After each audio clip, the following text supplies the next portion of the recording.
Hi there. Have you ever wondered what it really costs a company to borrow money? Today, we are diving into the concept of cost of debt. The cost of debt is the effective interest rate a company pays on its borrowed funds, such as loans or bonds. But it's not just about the interest rate. We also account for tax benefits a company receives from paying interest. Here is why. When a company pays interest on its loans or bonds, it records the interest as an expense on income statement, which reduces its taxable income.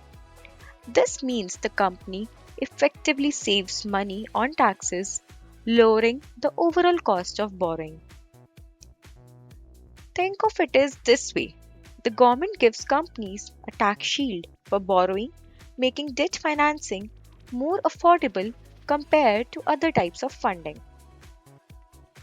The formula of calculating cost of debt after tax is interest rate into 1 minus tax rate.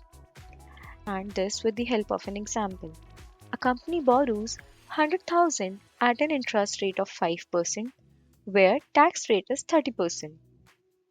Here, first we will calculate the annual interest paid. 100,000 into 5% is 5,000, and after applying the tax shield of 30%, we can see our cost of debt after tax is 3,500, not 5,000. That is a 30% saving thanks to tax benefit. Thank you and stay tuned for more.